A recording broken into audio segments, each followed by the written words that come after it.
grief.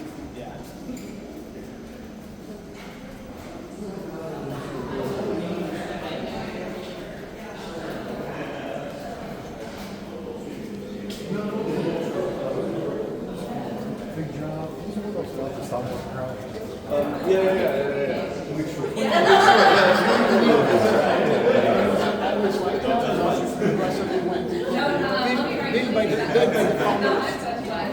It's the only cellar dug by hand in the last century. Oh wow, that's wild. Yeah. Okay. And it's a nice story because they were veterans from the First World War. So they knew how to dig because here was the battlefield for all the trenches. And when they set up the company in 29, they said, let's do in time of peace what we were able to do in time of, let's use our knowledge for ourselves. Yeah. So they dug during 36 years by hand. It's amazing. Absolutely amazing. It's one of my favorite parts of the whole history. Bunch of World War I vets. That's a good question. Let's make wine. Very good question. Put a pin in there. If you don't mind, I will answer after. No rush. Everybody's here? Sorry. Come on.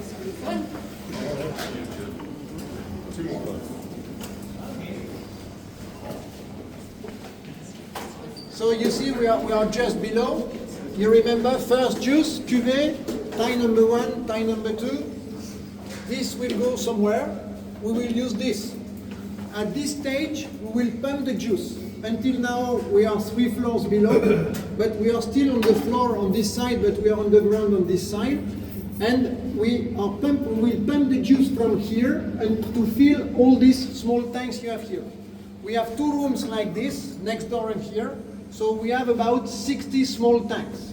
In each tank, there will be the first juice of 1 press.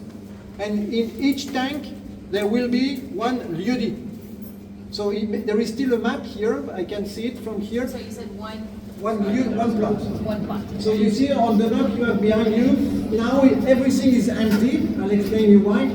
But from September until end of March, this is full of wine. But from each tank, 1 lieu-dit, 1 group of plots. And harvest are in September. Let's say mid-September. End of September, 2 weeks after, the alcoholic fermentation is finished. So in our tank, early October, we have still wine, like any wine regions all over the world. Still, if you run the tap, you have still wine. I'm sorry, the fermentations are 2 weeks? Around 2 weeks. Oh, 2 weeks. 10 days, 2 weeks. After, let's say early October, in general, you have still wine in any tanks or barrels, you'll see next door. And we wait until end of December. This full time, nothing happened. Of course, each temperature is controlled, so we like loud temperature, 12 degrees, not more, Celsius. And then we wait until end of December. And end of December is the start of the very interesting thing, the testing period, the blending time. So from end of December until end of March, during 3 months, we taste everything. So we have 60 small tanks, we have 8 very big tanks, we have 150 barrels, and we have 10 years. So on the table, you have 120 different wines. And then you need to create the wines. You blend them, like if you do a perfume. And the first question you ask yourself is it a good year? Is it a good vintage? If the answer is yes, then you work on the blend on all your range. Okay, these 2 tanks will be Les Échansons. These 3 tanks will be L'Intemporel. These 5 tanks will be Blanc de Noir, etc., etc., etc. If the answer is, well, the harvest was not so good, the quality is average, then you only do Brut Réserve. You only work on the Brut Réserve. You don't do any millésime. Millésime are a small part. When you work on your range, you will only use 10 or 15% of it to do the millésime and the prestige. Still 80% is for Brut Réserve. But if the quality is a little weak, only for Brut Réserve. Why? Because Brut Réserve must be stable, no change. And if you have a weak year and you take the best tanks to do specific cuvées, then you weaken the Brut Réserve. So that's why we don't do millésime or vintage every year. We only do it when it's worth doing it. And You remember I told you that the magic of champagne is the blending process. You have to keep in mind one image. When we work on this blending process, it's 3 months. So every day, every 2 days, during 3 months, you taste everything. You taste, you taste, you taste. So we have a winemaker, it's his job, but we have also a tasting committee of 5 people. So I'm part of the tasting committee with 3 growers, and always the same people, because you need to remember what was done in the past. So we are a tasting committee of 5, and we need to have unanimity. So until everybody agrees, we work on the next blend. Next blend. Once everybody says, okay, this is good for the rosé, the blend is finished. So it's a 3-month period in which we work on that. And if I could give you an image, is keep in mind it's like a painter. You know, if you want to make a green painting, a green page, you need blue and yellow. But if you have 55 blue and 55 yellow, you do the perfect green.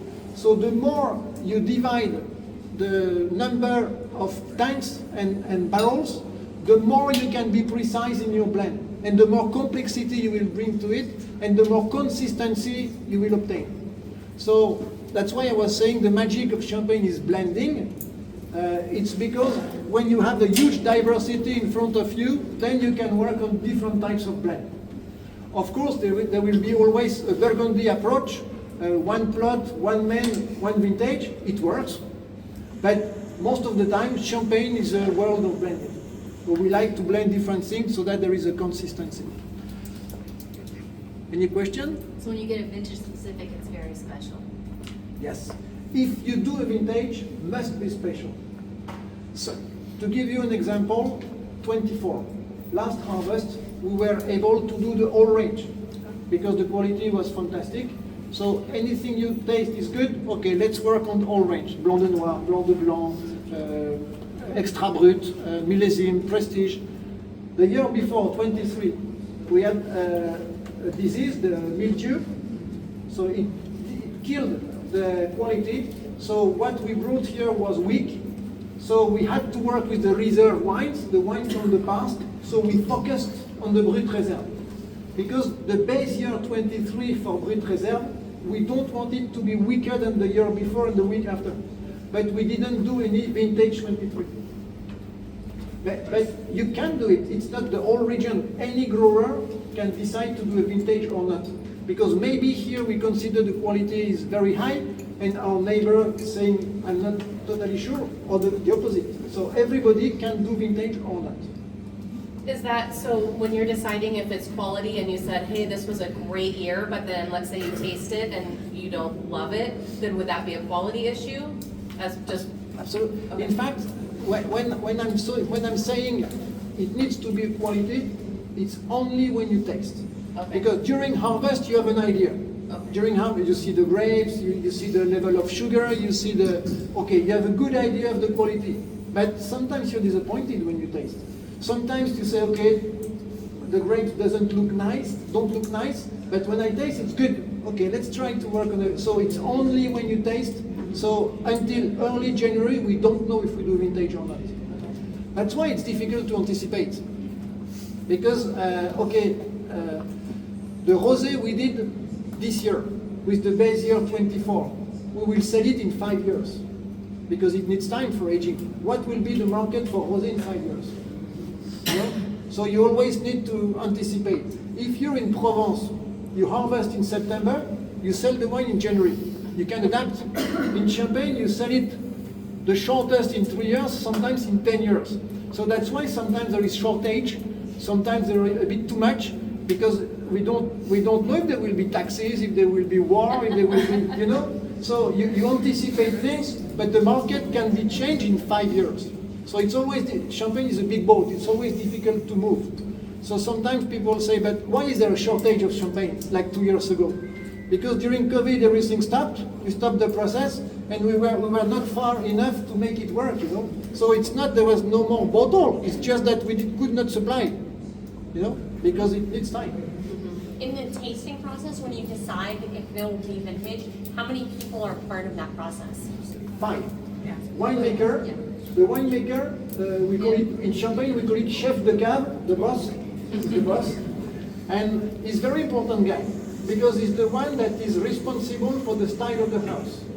And if he has a problem, if he leaves to another company, we need to know what was done before. That's why he's never alone. There is always the tasting committee of 4 other people.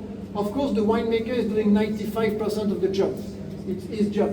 But the tasting committee is here for the memory. To remember, okay, we did extra brut because we wanted to get this.